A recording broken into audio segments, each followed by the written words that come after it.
প্রিয় ভাইরা আমার, দরগাপুরি সাহেব হুজুর খেলতে খেলতে বেলা গড়িয়ে বাড়ি এসেছেন। বাড়ির উঠোনে পা দিয়ে বললেন, মা ভাত দাও। দরগাপুরীর মা বললেন, জোহরের নামাজটা কি পড়েছো? কিংবা যে নামাজের সময় সেই নামাজের কথা বললেন, নামাজ কি পড়া হয়েছে? বললে না, পড়া হয়নি। মিথ্যা বলার উপায় ছিল না। হুজুর দরগাপুরি সাহেব ভেবেছিলেন এতটুকু বললে বোধহয় রেহাই হয়ে যাবে। এ পর্যন্ত দুজন আমন্ত্রিত উদ্যত কণ্ঠী তরুণ জওয়ান আলেমের ওয়াজ আপনারা শুনছিলেন। আমি আজকের এই মাহফিলের শেষ বক্তা হিসাবে অল্প কিছুক্ষণ কথা বলবো আপনাদেরকে নিয়ে। দোয়া সবরেসানি হবে, বাকি আল্লাহ পাকের ইচ্ছা ও আপনাদের দোয়া। আল্লাহ তৌফিক দিন, বলুন আমিন। একটা বারের জন্য অনুরোধ করব, যারা এখনো পর্যন্ত মাহফিলটার বাইরে আছেন তাদের কাছে আমার দাবি, যেহেতু আজকের মাহফিলের শেষ বক্তা আমি, অতএব লম্বা সময় আর হবে না, কিছুক্ষণের জন্য মজলিসটাতে আসতে আপনাদেরকে অনুরোধ করছি। সম্মানিত ভাইরা, বিদায়ী দুজন বক্তার কি আলোচনা শুনেছেন আপনারা জানেন। তবে আমি আত্মবিশ্বাসী তারা আপনাদের কাছে যথেষ্ট কোরআন হাদিসের কথা বোঝানোর কথা আপনাদেরকে শুনিয়েছেন। আমি কোরআন শরীফের ছোট্ট একটু অংশ আপনাদের কাছে পড়েছি, ওইটুকুকে বোঝানো নিয়েতেই কথা বলছি। ভাই, এই ওয়াজের মজলিসে বক্তারা যা আলোচনা করেন সেগুলি আমাদের জন্য মন তৈরি করার একটা মাধ্যম, আর এই মনটাকে কাজে লাগাতে পারলেই আমরা লাভবান। তো আমার আগেই কথা বলছিলেন হযরত মাওলানা আব্দুল মাতিন সাহেব, তো তার শেষ কথাটা শুনছিলাম। এ কিয়ামতের দিনে যাদের নেকির পাল্লা ভারী হবে তারা সন্তুষ্টির সঙ্গে জান্নাতে যাবে, আর যাদের নেকির পাল্লাটা হালকা হয়ে পাপের পাল্লাটা ভারী হয়ে যাবে তারা হাবিয়া নামক দোজখে যাবে। এই শব্দ বলে তিনি নামলেন। ভাই, এই কথা থেকে আমাদের তাহলে এই চেতনাটা ফিরাতে হয় যে আমাদের নেকির পাল্লা যাতে ভারী হয়, সেই কাজটা একজন জান্নাত অভিলাষী মানুষের করা উচিত। আর পাপের পাল্লাটা যাতে হালকা হয়, জীবনটাকে সেভাবেই চালিয়ে যাওয়া দরকার। আমি আপনাকে ওই জায়গায় দাঁড়িয়ে একটু কথা বলছি যে আমরা মজলিসটায় বসেছি, কোরআন হাদিসের সমন্বয়ের কথা শুনেছি, কিন্তু এই কথাগুলো কাজে লাগাতে গেলে আমাদের এর পিছনে একটু সময়, একটু ত্যাগ স্বীকার, একটু কষ্ট স্বীকার করতে হবে।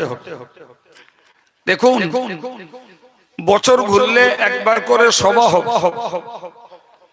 আমরা সভা শুনব।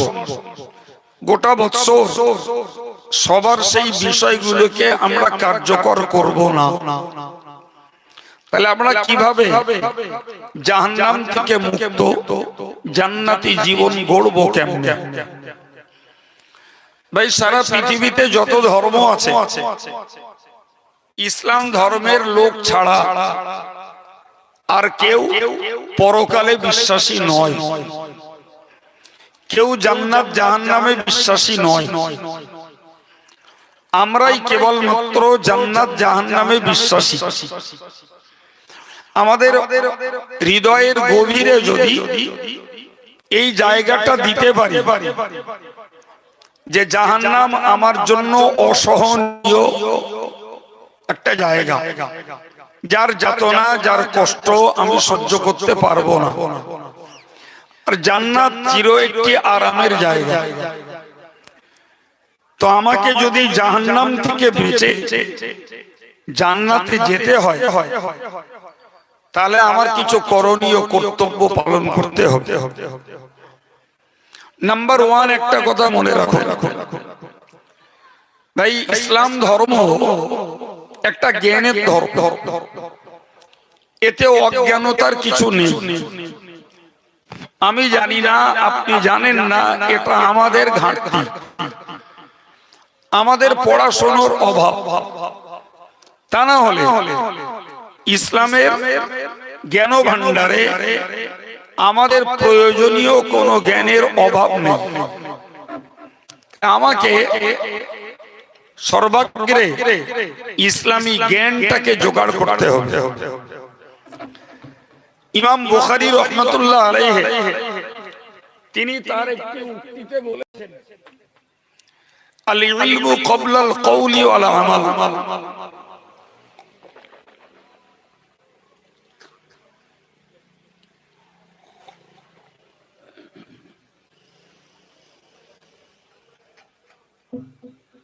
ইমাম বুখারী রাহমাতুল্লাহ আলাইহির কথাটির অর্থ হলো, আমরা কিছু যদি বলতে যাই তাহলে তার আগে সে ব্যাপারে আমাদের জ্ঞান জোগাড় করা দরকার। আর কিছু যদি করতে যাই তাহলে সে ব্যাপারেও আমাকে আগে জ্ঞান জোগাড় করা দরকার। এখন মনে ভাবুন কিভাবে ধর্ম করা যায়, ধর্ম করার নিয়ম পদ্ধতি কি, ধর্ম করতে গেলে আমার কি লাগবে, এটা আমাকে আগে শিখতে হবে। আর সেই শেখাটাকে আমাকে কার্যকর করতে হবে। আমি উদাহরণস্বরূপ আপনাকে একদম সাদামাটা দুটো চারটে কথা বলছি, বুঝুন ভাই। কোরআন শরীফে আল্লাহ বলেছেন, মনে ভাবুন আমি ধর্ম করতে যাব, তো আমাকে জ্ঞান জোগাড় করতে হবে। প্রথম জ্ঞান কি? আমার পাক নাপাকির জ্ঞানটা জোগাড় চাই।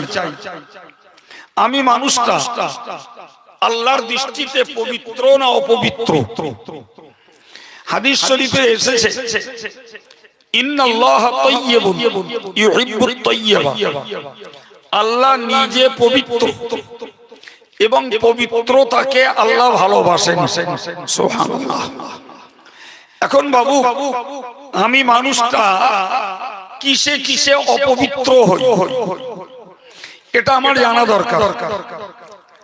প্রিয় ভাই আমার, ধরে নিন এক প্রকারের অপবিত্র উজু করলে পবিত্র হওয়া যায়, আর এক প্রকারের অপবিত্র সেটা উজু করলে হয় না, গোসল করতে হয়। তো সেই গোসলের নিয়মটা আমাকে জানতে হবে, যে গোসলটা আমার জন্য ফরজ। আমি স্ত্রী সহবাস করলে নাপাক হই, গোসল ফরজ। স্বপ্নদোষ হয়েছে, নাপাক হই, গোসল ফরজ। মেয়েদের বাচ্চা হলে নাপাক হয়, গোসল ফরজ। তাদের মাসিক যে পিরিয়ড আছে, এই পিরিয়ডে তারা নাপাক হয়, তাদের জন্য গোসল ফরজ। তাহলে আমাকে যদি পবিত্র থাকতে হয়, তাহলে গোসল যে যে কারণে আমাকে 3 বার গড়গড়া সহ কুল্লি করতে হবে, আমাকে 3 বার নাকে পানি দিতে হবে, এরপর সমস্ত শরীরটাকে ধুয়ে ফেলতে হবে, তবে আমি ফরজ গোসল করতে পারলাম বলে গণ্য হবে। এখন মনে ভাবুন, আমার সমাজের যারা যুবক ছেলে, এদের জীবনে এরা নাপাক হতে পারে। এই পবিত্রতার নিয়মে আমরা গোসল করতে পারি কিনা? যদি পেরে থাকি আলহামদুলিল্লাহ, আমার উজু না থাকতে পারে, কিন্তু আমি দৈহিকভাবে পবিত্র। সম্মানিত ভাইরা, কোরআন শরীফে আল্লাহ বলেছেন, ইন্নামাল মুশরিকুনা নাজাসুন। ঈমানদার মুশরিকরা নাপাক। ফালা ইয়াকরাবুল মাসজিদাল হারাম বাদা আমিহিম হাযা। আল্লাহ বললেন যে এই নবম হিজরির পর থেকে কোন মুশরিক যেন কাবা শরীফের মসজিদের কাছাকাছি না যায়। কেননা তারা নাপাক, তারা গোসল ফরজ হলে ও গোসলও করতে পারে না, আর তারা উজুও করতে জানে না। ফলে মুশরিকরা নাপাক, তারা যেন কাবার মসজিদের পাশে যেন না ঘেঁষে। এখন আমি ওই কথাটাই আমার ভাইদের কাছে, প্রিয় যুবকদের কাছে বলছি। ধরে নেওয়া যাক যে আমার গোসল ফরজ হয়েছে, আমি ফরজ গোসলের নিয়ম অনুযায়ী করিনি, করতে পারি না ভাই, তাহলে ওরা যদি কাবার মসজিদের কাছে না যেতে পারে, তাহলে আমরা আমাদের মসজিদে যেতে পারবো কিনা? কি বলছেন, যুক্তি কি? যাওয়া যাবে? তাহলে দৈহিক ভাবে আমাদেরকে পবিত্রতা অর্জন করতে হবে। ভাই নবী বলেছেন আত-তুহুরু শাতরুল ঈমান, পবিত্রতা হলো ঈমানের অর্ধেকটা অংশ। তাহলে আমরা যে ঈমানদার, এর অর্ধেকটা লুকিয়ে আছে আমার পবিত্রতার ভিতরে। তাই পবিত্রতার টপ র্যাঙ্কের হলো আমার দেহ নাপাক হলে শরীয়তের হাদিসের নিয়ম অনুযায়ী আমার গোসল করা ফরজ, আবশ্যক। সাবান যতই ঘষি আর যত মিনারেল ওয়াটারে গোসল করি, আমি নাপাক বলে গণ্য যদি ওই তিনটে নিয়ম না পালন করি। এমনকি হযরত আলী থেকে একটি তথ্যে বর্ণিত আছে, তাহতা কুল্লি শাইরাতিন নাজাসাতু, এই প্রত্যেকটা লোম কূপের গোড়ায় গোড়ায় নাপাকি থাকে। প্রত্যেকটা লোম কূপের গোড়ায়।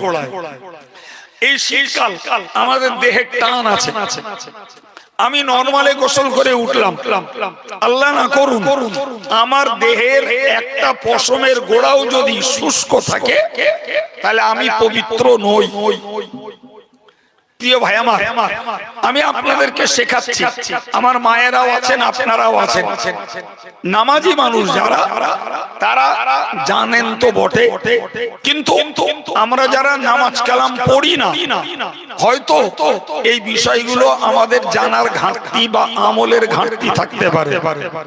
প্রিয় ভাই, আপনি বুঝুন, কোরআন শরীফে আল্লাহ পাক জানিয়েছেন ইন্নাল্লাহা ইউহিব্বুত তাওয়াবিন ওয়া ইউহিব্বুল মুতাতাহহিরিন। আল্লাহ বলে যারা গুনাহ করে আল্লাহর কাছে ক্ষমা চায়, এদেরকে আল্লাহ ভালোবাসে। সুবহানাল্লাহ। আর যারা পবিত্র থাকে এদেরকে আল্লাহ ভালোবাসে। আপনি জানেন শয়তানকে রাসূলুল্লাহ জিজ্ঞাসা করেছিলেন, শয়তান পৃথিবীতে তোর শত্রু কারা? তো যতগুলো ব্যক্তিকে শয়তান শত্রু রূপে চিহ্নিত করেছিল, তার মধ্যকার একটা দল হলো আদ-দাইমু আলাত তাহারা। শয়তান বলল, হুজুর এই যারা সব সময় পবিত্র থাকে এরা আমার ঘোর শত্রু। কথা বোঝা গেছে? যারা পবিত্র থাকে, শয়তান বলল ওরা আমার শত্রু।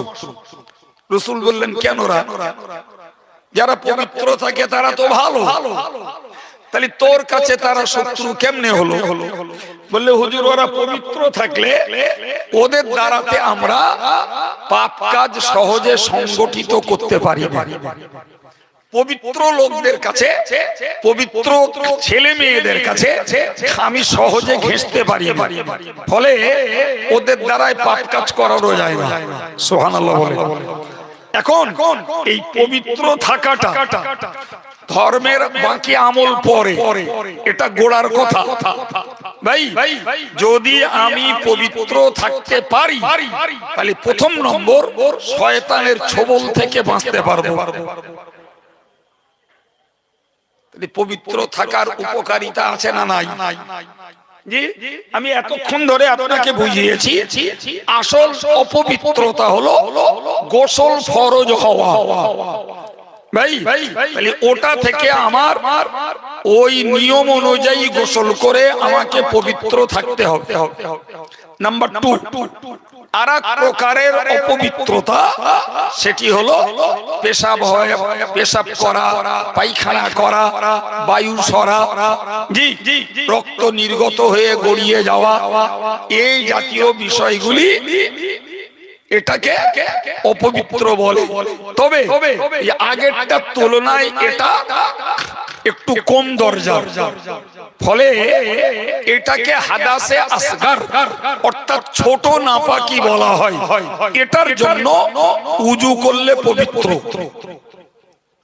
আল্লাহ কোরআনে বলেছেন, ইয়া আইয়ুহাল্লাযীনা আমানু ইযা কুমতুম ইলাস সালাত, ও ঈমানদারেরা যখন তুমি নামাজ পড়তে যাবে, নামাজ যখন আদায় করতে যাবে, তুমি নামাজের ইচ্ছা করবে, ওই সময়কার তোমার দায়িত্ব হলো ফাগসিলু উজুহাকুম, তোমার চেহারা যেখান থেকে চুল উঠছে আর এই থুতনি পর্যন্ত এই অংশটাকে ধৌত করা।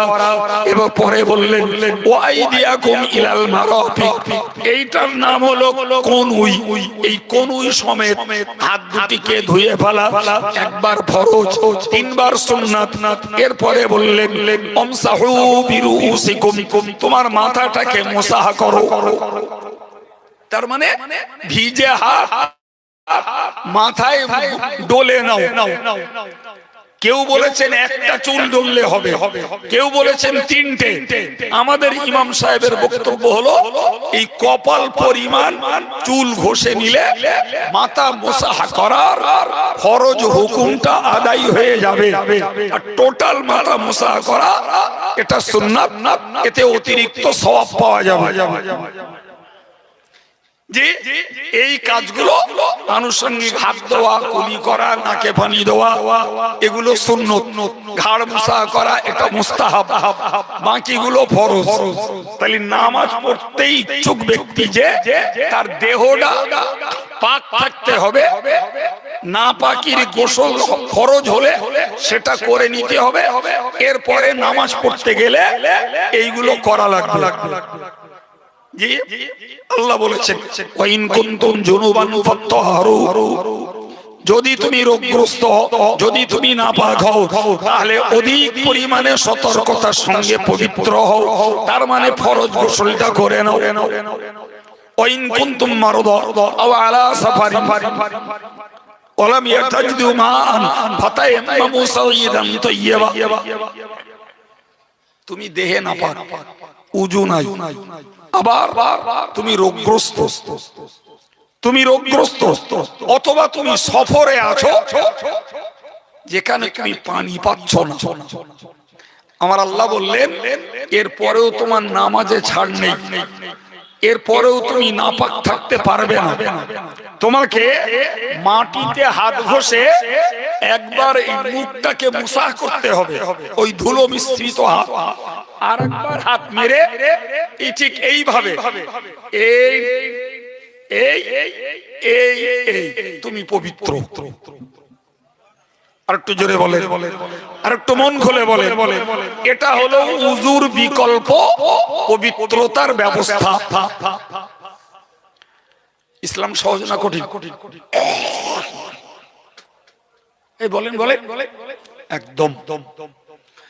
যারা জানে না ইসলাম তাদের কাছে কঠিন, যারা জানে ইসলাম তাদের কাছে সহজ। আমাদের দেশের একটা ভুল কথা প্রচলিত আছে, জি, বলে মৌলবীদের ঘোরানোর কলাস। এরম কথা শোনা যায় না ভাইরে, ওটা পুরো মিথ্যা কথা। মৌলবীদের নিজস্ব ধর্ম ইসলাম নয়, সুতরাং কোন মৌলবী নিজেই কোন পরিবর্তন করে নেবে এই অধিকার কোন আলেম, কোন মুফতির দেওয়া নেই রে বাবা। আসলে তারা কোন পর্যায়ে কি করতে হবে জানে বলে সেই পথ নেয়। এরা ভাবে ও বোধহয় নিজে নিজে পরিবর্তন করছে। জানলে সহজ, না জানলে কঠিন। এখন একজন নামাজি মানুষ আমি ক্লিয়ার কথা বলছি, শিখবার ক্ষেত্রে শরম নয়। আমি একজন নামাজি মানুষ, আমার যুবক ছেলে একটা নামাজি, তার স্বপ্নদোষ হয়েছে জি, অথচ তার গায়ে প্রচন্ড জ্বর। গোসল করা তো দূরের কথা, পানি স্পর্শ করাও ডাক্তার বাবুর নিষেধ। এখন ও কি করবে? ওর স্বপ্নদোষ হয়েছে, ওর গোসল ফরজ। ও কি নামাজ কাজা করবে? একবারও নয়। ও যথারীতি এই উজুর জন্য যে নিয়ম, গোসল ফরজ, পানি আমি ব্যবহার করতে পারছি না, পানি নেই, পানি আছে, উজু করলে খাওয়ার পানি পাওয়া যাবে না, পানি আছে এমন জায়গায় নিতে গেলে আমার দূরপাল্লা ট্রেন ফেল, পানি আছে এমন জায়গায় নিতে গেলে সাপে কামড়াতে পারে জি, আমি এই অবস্থাতে হাত মারবো, মুখ মুসাহ করব, দুই হাতকে আরেকবার মেরে মুসাহ করব জি, আমার জন্য অকপটে নামাজ পড়া যায়। ইসলাম সহজ। নবী বলেছেন আদ-দীনু ইউসরুন ইউরিদুল্লাহু বিকুমুল ইসরা ওয়া লা ইউরিদু বিকুমুল উসরা। মহান আল্লাহ কোরআনে বলেছেন, ও বান্দা তোমরা মনে রাখো, আল্লাহ চান তোমাদের জন্য ধর্মটাকে সহজ করে দিতে। ওয়ালা ইউরিদু বিকুমুল উসরা, কখনো আল্লাহ ধর্ম তোমাদের জন্য কঠিন করে দেন না। কি গো, তুমি নামাজ কাজা করবে কখন ভাই? জি, কোন সময়ে নামাজ কাজা করবে? সুযোগ কই? গোসল করতে পারছো না তো এমন করো, দাঁড়িয়ে পড়তে পারছো না, শরীর দুর্বল, বসে পড়ে পড়ো। তুমি বসে পড়তে পারছো না, শুয়ে পড়ে পড়ো। তুমি শুয়ে পড়ে হাত পা নাড়তে পারছো না, তুমি চোখের ইশারায় নামাজ পড়ো। সুবহানাল্লাহ বলে। আমার আল্লাহর কাছে পর্যায়ক্রমে সুযোগ আছে জি ভাই। এটা দুর্গাপুরী সাহেবের গ্রাম, তিনি শুয়ে আছেন অনতি দূরেই। জানেন, দুর্গাপুরী সাহেবের কাছে কোন ব্যক্তি নামাজ কাজার মশলা জিজ্ঞাসা করলে দুর্গাপুরী সাহেব বলতেন মদ্দা লোকের না মেয়ে লোকের? দুর্গাপুরী টানা খাঁচা কথা, মদ্দা লোকের না মেয়ে লোকের? তা যারা জিজ্ঞাসা করতে এসে বলল হুজুর মদ্দা লোকের, হুজুর বলতেন দুর্গাপুরী মদ্দা লোকের নামাজ কাজার ফতোয়া দেয় না। নামাজ পড়তে নেই পাগল পাগলির, নামাজ পড়তে নেই মেয়েদের মাসিক হলে আর বাচ্চা হলে, নামাজ পড়তে নেই নাবালেগ ছেলে মেয়েদের। এখন তুমি মদ্দা লোকের নামাজ কাজার ফতোয়া জানতে এসছো, তার কি মাসিক হয়েছে? কার? জোরে বলে। মদ্দা লোকের মাসিক হয়, তার কি বাচ্চা হয়েছে? সে কি এখনো নলে দুধ খাওয়া বাচ্চা, না সে পাগল পাগলি? তার জন্য নামাজ কাজার ফতোয়া দিতে হবে? সুবহানাল্লাহ বলে। চাচা ছোলা ফতোয়া। মদ্দা লোকের কেন নামাজ কাজা হবে? নামাজ কাজা হবে মেয়ে ছেলেদের মাসিকের জন্য, নেফাসের জন্য। নামাজ পড়বে না নাবালেগ বাচ্চারা জি, নামাজ পড়বে না পাগল পাগলিরা। বাকিদের নামাজ কাজা করার কোনো সুযোগ নাই। এ ভাই ওয়াজ শুনে গেল জি, নেকির পাল্লা হালকা হলে হাবিয়া নামক দোজখে যাব, নেকির পাল্লা ভারী করতে পারলে জান্নাতে যেতে পারবো। সে নেকির পাল্লা ভারী হওয়ার শ্রেষ্ঠ আমল হলো নামাজ। ও মিয়া সাহেব, আমি আবার আপনাকে বলছি মনে রাখুন, দুর্গাপুরী সাহেব বলতেন আমি নামাজ কাজার ফতোয়া দেই না। তার জীবনের কিংবদন্তি ঘটনা, 7 থেকে 8 বছর তার বয়স, স্কুল ছুটির দিন, খেলতে খেলতে খেলতে খেলতে অনেক বেলা গড়িয়ে গেছে। বাচ্চাগুলো যখন খেলায় থাকে তখন খিদে পায় না, যেই খেলা শেষ করে খিদে নাড়ির টান ধরে যায়। বাড়ি এসেই মার কাছে উপড়ি চুপড়ি করে মা ভাত দাও। ঠিক না? এতক্ষণ খেলছিল, খিদে লাগে জি ভাই। এখানে প্যান্ডেল করে সুন্দর ড্রেসিং ছাউনি দিয়ে আর পাতনি দিয়ে, আর এরপরে আবার রুকের ব্যবস্থা রেখে দে, খোসামত করতে হচ্ছে। যাই হোক, আমি কাছের হইয়া খেদু বদমায়ের যাই হই, বসার পরে দেখছি অনেকটা বেড়েছে আলহামদুলিল্লাহ। জি, আমি এখন এই ঝুড়ির উপর দিয়ে আসে। গতকাল টিকিট বিক্রি হয়েছে 2 লাখ টাকার ঊর্ধ্বে, আজকের হয়েছে। জি, মাথায় ছাউনি নেই, তাবার রুক নেই।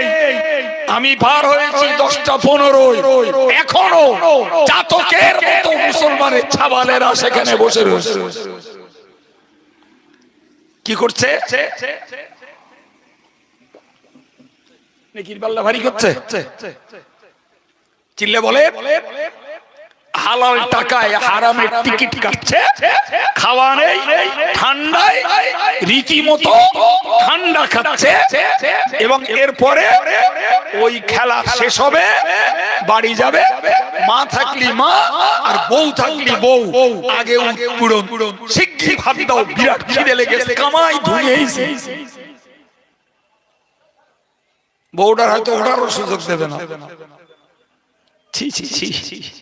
এরাই নাকি জ্ঞানী, এরাই নাকি কম্পিউটারের যুগের লোক। প্রিয় ভাইরা আমার, দরগাপুরি সাহেব হুজুর খেলতে খেলতে বেলা গড়িয়ে বাড়ি এসেছেন। বাড়ির উঠোনে পা দিয়ে বললেন, মা ভাত দাও। দরগাপুরীর মা বললেন, জোহরের নামাজটা কি পড়েছো?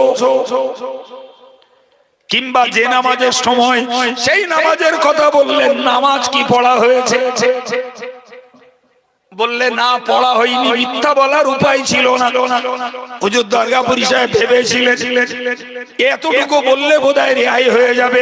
মা বললে, তুমি কি জানো না দরগাপুরি বেনামাজিকে ভাত দেয় না?